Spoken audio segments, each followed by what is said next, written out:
Hi, everyone. Welcome back to our series, How to Create Quinn Audios. In this video, I'm going to walk you through the equipment you need to create your Quinn audios. I'll explain what each tool does, why it matters, and then I'll go over the pros and cons of different options so you can pick the right setup for your needs. If you'd rather just hear our full Quinn recommended setup, skip to this timestamp where I'll go over our recommended list.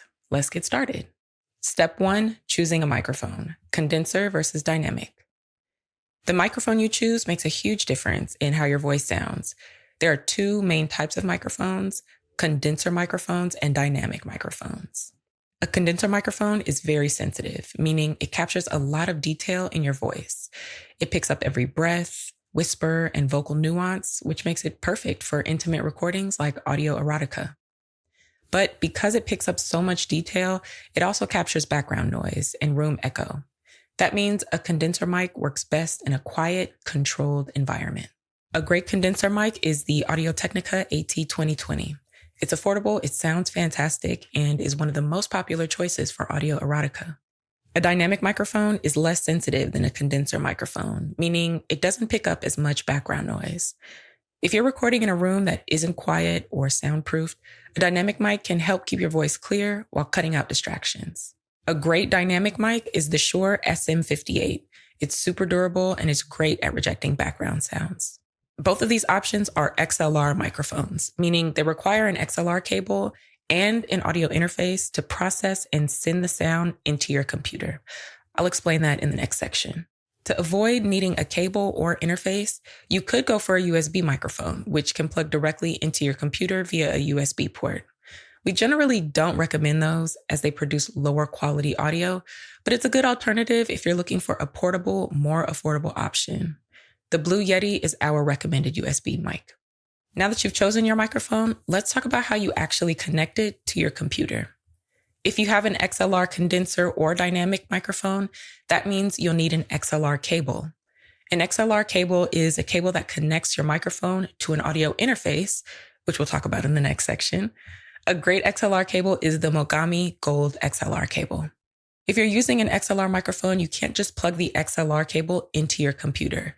You need an audio interface to convert the microphone sound into digital audio that your computer can understand. A great beginner-friendly audio interface is the Focusrite Scarlett 2i2.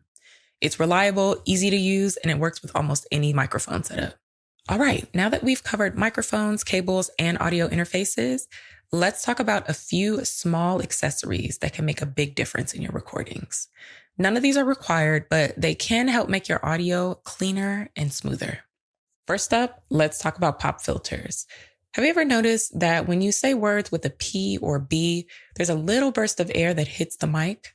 That's called a plosive, and it can make your recording sound harsh or even distorted. A pop filter is a thin mesh screen that goes in front of your microphone and softens those sounds. If you want to hear the difference, here's an example. Peter parked his purple four-wheeler. Peter parked his purple four-wheeler. You can hear how the pop filter smooths everything out.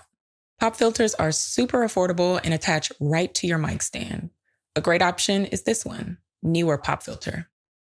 Next, let's talk about windscreens or foam covers for your mic.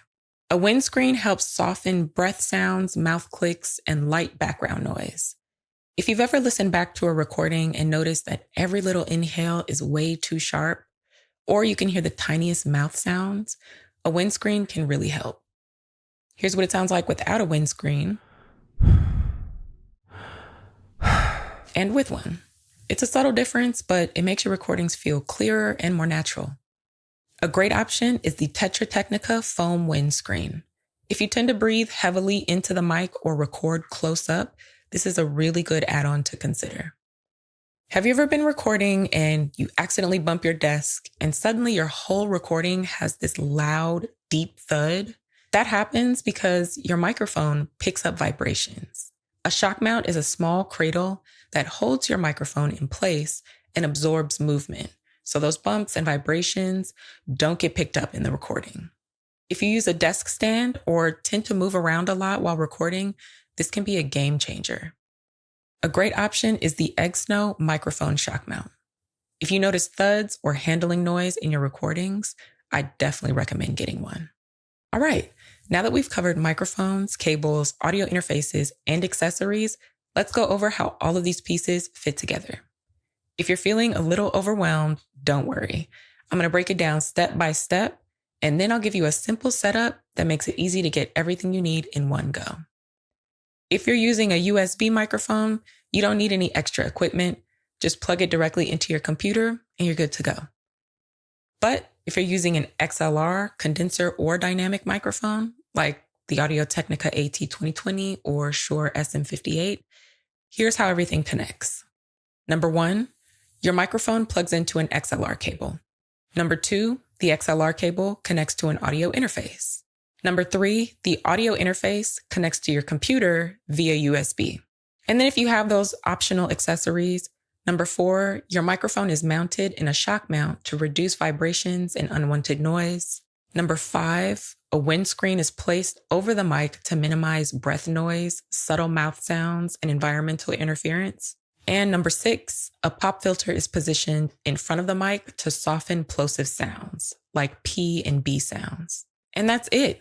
This setup gives you excellent sound quality and makes sure your recordings are clear, clean, and professional. If you just want a simple, high-quality setup without having to pick out everything yourself, here's what I'd recommend. Audio-Technica AT2020 condenser microphone, Mogami Core Plus XLR cable, Focusrite Scarlett 2i2 audio interface, Neewer pop filter, Tetra Technica foam windscreen, Egg Snow microphone shock mount, and the total cost lands around $375. This setup gives you professional quality audio without breaking the bank, and it's the exact kind of setup I'd recommend for recording Quinn audios. All right, that's everything you need to know about microphones, cables, audio interfaces, and accessories. See you next time.